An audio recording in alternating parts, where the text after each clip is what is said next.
बहुत महत्वपूर्ण खुलासा इसलिए कह रहे हैं कि लगातार सोर्सेज, ये एक बड़ा महत्वपूर्ण शब्द हो गया है, सोर्सेज से चुनाव आयोग कुछ कुछ प्लांट कराता रहता है कि साहब कोई पॉलिटिकल पार्टी कोई ऑब्जेक्शन नहीं कर रही। आपने सुना होगा, आपके माध्यम से हमें भी मालूम पड़ता है कि हमने कुछ नहीं किया। तो वो खुलासा इसलिए है कि कांग्रेस पार्टी ने 89 लाख कागज, 89 लाख कंप्लेंट्स, ये बहुत बड़ा आंकड़ा है, 89 लाख कंप्लेंट्स, 89 लाख शिकायतें चुनाव आयोग को दी हैं। हम अपना काम चुपचाप करते रहे और उनके सोर्सेज की सुन के मुस्कुराते रहे। सोर्सेज कहते हैं साहब 0 कंप्लेंट्स। हमें पैटर्न समझ में आया कि ये 0 कंप्लेंट्स क्यों करवाते हैं। तो फिर ये सुनाई दिया, ये दिखाई दिया, ये महसूस किया कि हमारे बीएलएस जब शिकायतें लेकर, ऑब्जेक्शंस लेकर जाते हैं, उनसे नहीं लिया जाता, उनसे शिकायतें नहीं लेते, बोले साहब इंडिविजुअल से लेंगे। अब इतने कम समय में लाखों लोग अपनी शिकायतें करने एक तो वहां जाएंगे, तो बीएलएस का रोल क्या है बताइए, राजनीतिक दलों का फिर रोल क्या है ये बताइए। हमारा रोल यही है और वो नियमानुसार हमारा रोल है कि बीएलएस ऑब्जेक्शंस वहां जाकर देंगे, फॉर्म 6, 7, 8। अखिलेश जी तो कई इलेक्शन लड़ चुके हैं, राजेश राम जी इलेक्शन लड़ते हैं, शकील भाई इलेक्शन लड़ते हैं, सबको मालूम है क्या है ये।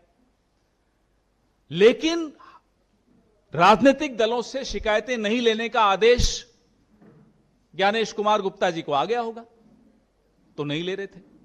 अब 1 तारीख कल है, ऐतिहासिक है।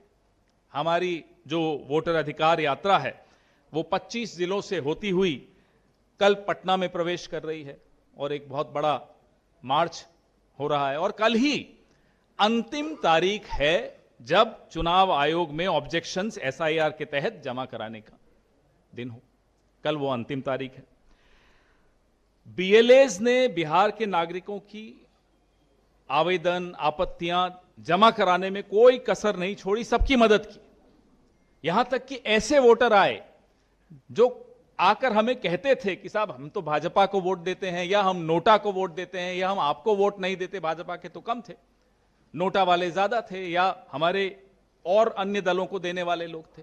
हमने उन सब की मदद की। आपने देखा था ना उस दिन राहुल गांधी जी को काले झंडे दिखाने 3-4 बीजेपी के लोग आए, 3, उन्होंने उनको भी चॉकलेट खिलाई, जीप में बैठाया। तो हमारी पार्टी की परंपरा यही है, साहब नोटा को वोट देते हो कोई बात नहीं, आओ हम आपकी भी मदद करेंगे।